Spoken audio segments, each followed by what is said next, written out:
Students, I, Prashant Bhagwat, welcome all of you to our YouTube channel. I have been bringing you some educational videos on the Standard 12th English subject.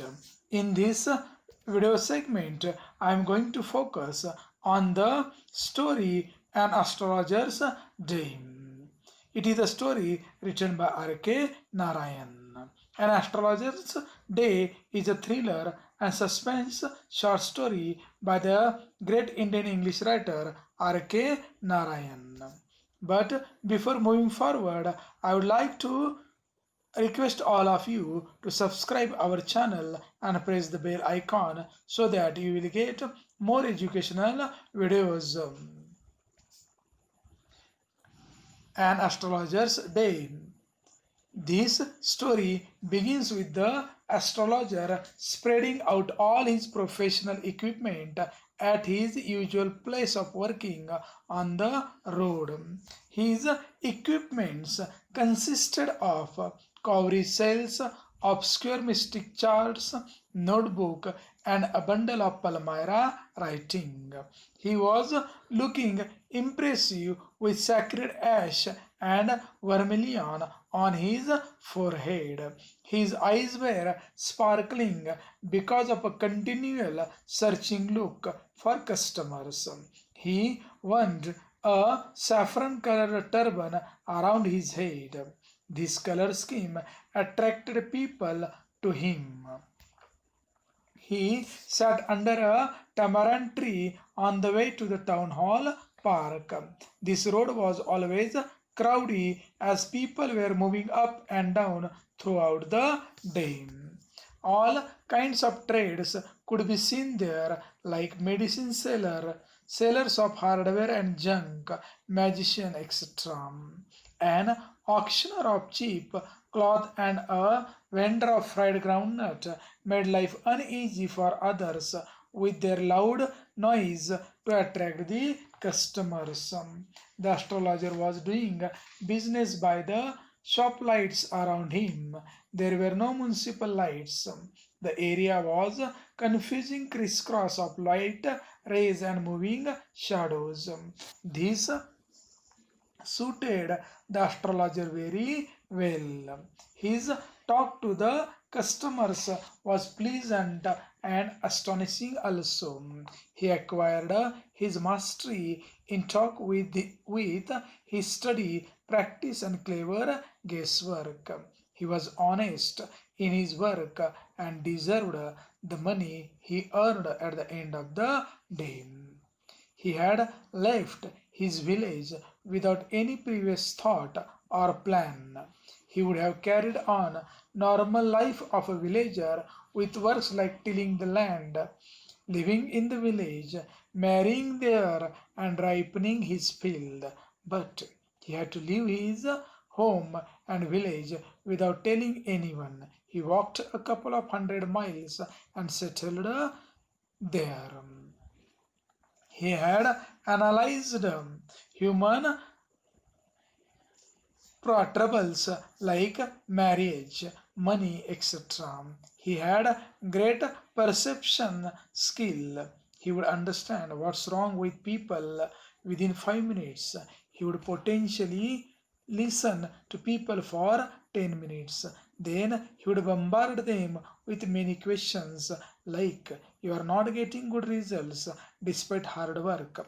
Or, was there any woman in your family who is not well disposed towards you, etc. That kind of discussion would make a place for astrologer in the hearts of people, and they were getting ready to pay for his services. That day, late in the evening, almost every one in the market was ready to go home. The astrologer was also picking up his professional equipments. He was putting them back into his bag when somebody approached him. He realized that he would be a possible client and he invited him to sit down. The other man spoke unclearly, but the astrologer pressed his invitation. The other man asked him if he called himself an astrologer. That challenging tone of other man made astrologer to speak again. He used the same professional tactics with the other man by putting regular questions. But the other man interrupted him and told him to tell something worthwhile. It annoyed the astrologer. He said that he charged 3 pies per question and the other man would get good advice for his money. On that, the other man offered an anna and said that he would have to return it if the answers were unsatisfactory to him. They made a deal. After a little argument, the astrologer would give him twice if he was wrong. The other man lit a cheroot. The astrologer caught a glimpse of his face by the matchlight. The other man sat there smoking, but that made the astrologer uncomfortable. He requested to the other man to take back his money. He started to gather his articles, but the other man held his waist and ordered him to answer his questions. The astrologer shivered and requested him to leave him that night.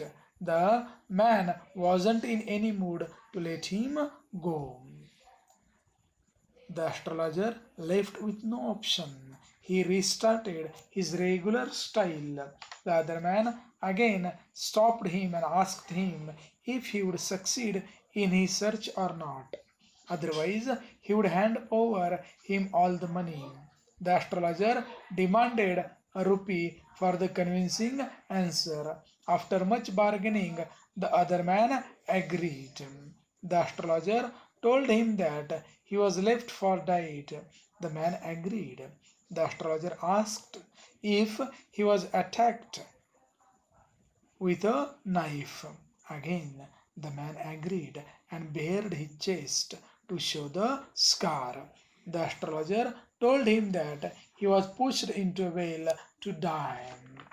The man exclaimed that he would have been died, but a passerby peeped into a well. Then he asked the astrologer when he would get that attacker.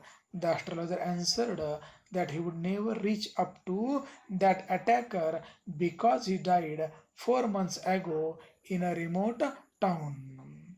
Other man was very sad and nervous to listen it. He was again shocked when the astrologer called him by his name as Guru Nayak. The astrologer informed him that the man lived in a village which was 2 days' journey away from there. He insisted him to leave that town by the next train. He warned Guru Nayak that he had risked his life in the town. He also said that if Guru Nayak returned home, he would live 100 years. Guru Nayak responded positively and was ready to go to his village, but was eager to know about the attacker's death. The astrologer replied that he was crushed under a truck. That made the man satisfied. He left the spot. The astrologer collected his equipments, put them into his bag, and returned home. His wife was waiting for him at the door. He gave all the money and asked to count it. The woman quickly counted and told him that it was 12.5 annas. She was happy because then she could prepare some sweets for the child with jaggery and coconut. The astrologer felt cheated because that man promised him a rupee. His wife realized it and asked why he was worried. He didn't speak much about that. Then they had dinner. After dinner, he sat on the pile in a relaxed mood. he told his wife that he was relieved from a great load that day. He thought that he was a killer, so he left his home, married her, and settled there. But that day he found out that the man whom he thought he killed was alive. The woman was frightened and asked if he had tried to kill the man. The astrologer told her that it happened when he was a young man and living in his village. One day they drank, gambled, and quarreled over some issue.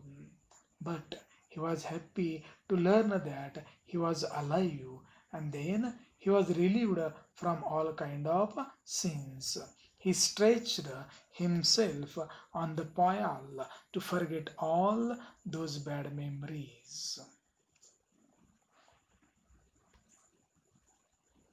I wish you all happy learning. But remember to subscribe our channel and press the bell icon for many more educational videos.